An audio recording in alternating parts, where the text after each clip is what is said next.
Agora, uma coisa que aconteceu, e eu estando lá fora viajando, eu vi muita fake news, muita notícia de mentira, supermercados saqueados, e falando, olha o caos, aí vai ver no supermercado no México, não tinha nada a ver. Vai decretar estado de sítio, circula pelo WhatsApp, as pessoas me mandam pergunta, estão dizendo que vai decretar estado de sítio, então começa um alarmismo que é muito ruim.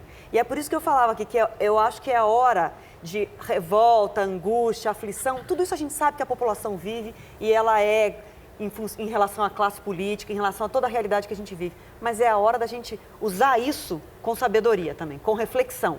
Porque esse alarmismo vai decretar estado de sítio, parece que o Brasil greve vai geral, acabar. E isso pode levar a uma situação social muito complicada. Mas a pessoa recebe no WhatsApp da família a mãe falando, acabou tudo, estou indo no supermercado. Aí Na minha família, eu falo, não passem adiante nada que vocês não tenham certeza absoluta. Esse é um reforço muito importante. Mãe, buscar informação. Não passa. É mesmo? Confirmar a informação, buscar em fontes conhecidas, consolidadas, confiáveis. Porque aí que está, boa parte, inclusive, da desinformação que eu notei na estrada de alguns caminhoneiros, não todos, era porque ele estava se informando por grupo de WhatsApp, que chegava com o vídeo de um general, né, falando o seguinte, nós do Exército apoiamos os caminhoneiros, fiquem tranquilos, não vamos ocupar as rodovias, criticando o presidente da República, e quando você vai ver, é um militar aposentado que pegou a farda, tirou lá a poeira e foi dar a sua opinião. Não, hoje em dia... E o texto era... E o texto vai ser um militar de alta patente tem um recado para você, caminhoneiro. Eles pegam a imagem de uma pessoa, imitam a voz daquela pessoa falando coisas... Marcelo Rezende teve isso, né? Era isso que eu ia citar.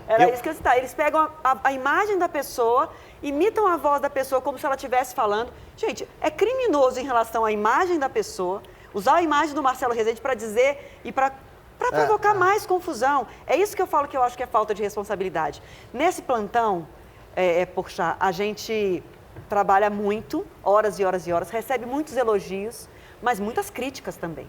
Porque as pessoas, quando você fala, os caminhoneiros pedem uma coisa, os efeitos da greve são esses. Tá falando dos efeitos da greve, é contra caminhoneiro.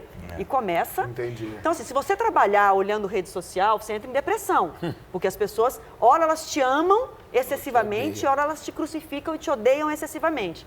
O que eu acho é que, assim, é preciso parar, respirar e ouvir e saber conversar. As pessoas não podem se agredir desse jeito. Sabe? Porque senão a gente beira o caos social. E você, Eduardo, foi quase agredido. Nessa esteira, ser repórter por esses dias é muito difícil. Quer dizer, eu ainda ouso dizer que a Record é talvez a única emissora que consiga ir para a estrada e entrar ao vivo de perto dos caminhoneiros. Porque eu notei colegas meus de outras emissoras sendo hostilizados. Isso não falando bem... Ficando à distância, né? Porque, de fato, a gente tem narrado os efeitos da greve. Mas a gente nunca contenta todo mundo. Nunca. E parece que o jornalista bom é aquele que o governo acha que não está sendo bom para ele. O caminhoneiro acha que está do lado do governo. Mas você, o que aconteceu que você foi não tirar satisfação? Eu fui entrar de uma passarela, de cima de uma passarela, para conseguir mostrar a fila de caminhões, justamente para mostrar que não estava havendo obstrução na Régis Bittencourt.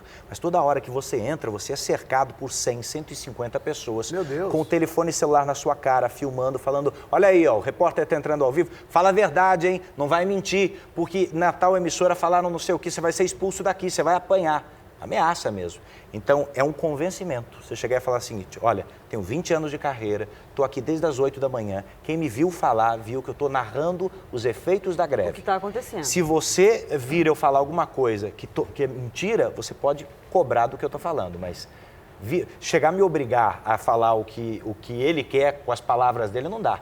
Uma pessoa chegou a falar isso. Se você não quer apanhar, então vai ter que falar que a população está do nosso lado e isso e aquilo. Eu falei, amigo, então pega meu microfone, tapa a minha boca e me expulsa daqui, que é melhor. Mas você ficou com medo real de tomar uma porrada? Ao longo do dia, sim, Fábio. Porque você tem que convencer um grupo. Daqui a pouco, esse grupo já foi embora e chega o outro ainda mais exaltado.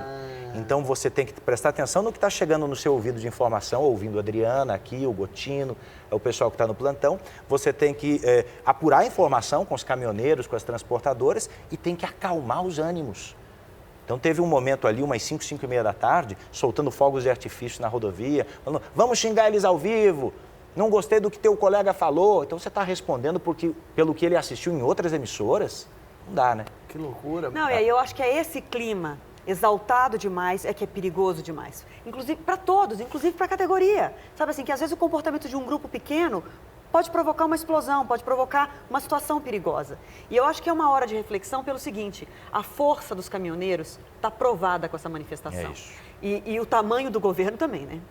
O tamanho do governo está muito provado com essa manifestação. Agora, o que eu acho é que é hora de pensar, porque cada um de nós aqui pode pensar, mais 10 dias sem combustível. Vocês imaginam o que é São Paulo, o que é Rio de Janeiro, Belo Horizonte, sem viatura, sem combustível para viatura? O que é esse país? A gente vai querer as capitais com as viaturas sem gasolina? Mas eu vi também um meme interessante, que é então, assim, 8 dias sem gasolina, não vi mais roubo de carga, não tem mais assassinato, acabou bala perdida, parou de chegar bala, parou de chegar munição. O pessoal, é o tamanho do noticiário, tá valendo parar a gasolina. Mas tem novas modalidades. Agora furam o tanque de combustível por baixo, colocam uma mangueirinha. Mentira. Furto de combustível em Minas Gerais. Carro estacionado. Para com gasolina, dá 1000 cavalos pra polícia, pronto, voltou a ordem.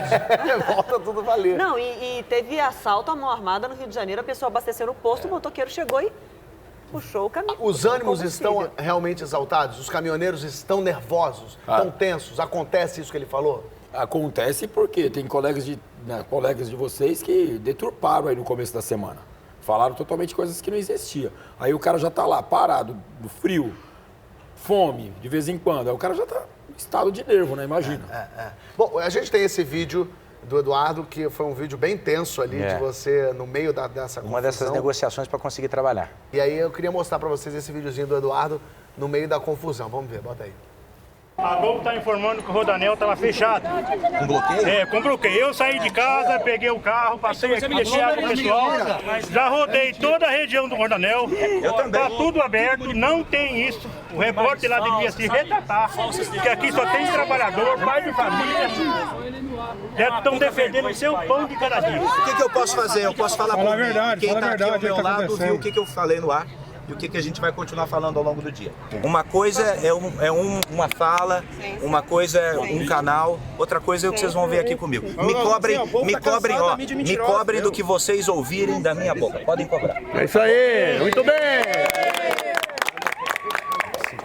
Já tem meu voto, conquistou as pessoas. Vamos sindicato dos rapaz. caminhoneiros. Porque é isso, você teve que acalmar Você tem que tranquilizar, você tem que tranquilizá-los ali. Porque se nessa hora você baixar a cabeça e sair andando, alguém grita, bate, corre em cima. E ó, você sabe, na hora de tensão, basta um falar e o resto vai atrás.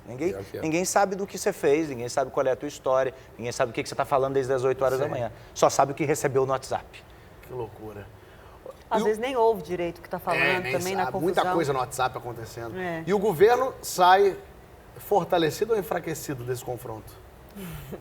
Qual é a dúvida? Vamos responder disso? com um suspiro, que tal? Qual é a dúvida disso? Não, o governo já entrou fraco, né? A gente tem um governo fraco e, como eu disse, não estou inventando, não é opinião, não é análise, é número. A impopularidade do governo está aprovada pelas pesquisas. Você pode medir isso pela quantidade de vezes que o presidente se pronunciou diretamente a respeito. O governo já entrou fraco na negociação, entrou mal, na minha opinião. Agora, talvez o que eu falo não agrade os caminhoneiros, mas assim, eu acho que um presidente, quando começa a negociar, ele senta para ouvir primeiro. A greve começou na segunda, terça, quarta, alguém falou, bom, tá, você saiu do Brasil na quarta-feira, você falou? Tava parecendo então tudo normal, mas alguém deve ter dado sinal para ele, olha... Fábio saiu, começa. Fábio foi, pode começar, Fábio, tá tudo certo. fora de área. Tá parecendo que está crescendo o movimento. A pessoa, sem sentar efetivamente para conversar, para ouvir, já dá 10% de desconto de largada e congela o preço. Então, assim, na quinta-feira, o que a gente viu foi a reunião com as lideranças, o grupo de lideranças que surgiu em Brasília.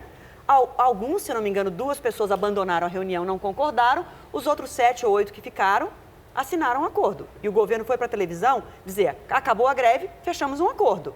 Depois as pessoas falavam assim, noticiou que acabou a greve e não acabou. Mas não foi a imprensa que inventou que acabou a greve. O governo foi para a televisão, fez um pronunciamento dizendo, acabou a greve, houve um acordo.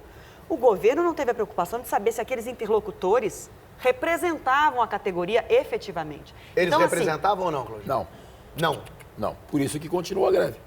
Porque mandaram pessoas lá, sindicalistas, que não representam ninguém, a nossa classe. Porque tudo que você precisa do sindicato, ele tem a obrigação de suprir a sua necessidade. Sim. Não é o caso do nosso sindicato.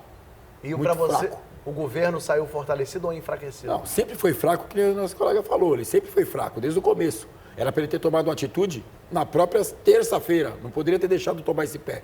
Sim. Entendeu? Chamado as pessoas que realmente na ponta, que somos nós, o final da corda é aqui, o autônomo, não é? Não é o Ó, quarta-feira começa a greve dos petroleiros. E aí na segunda, se der tudo errado, eu chamo vocês de novo aqui pra gente fazer uma análise e saber se o país ainda sobrevive a isso.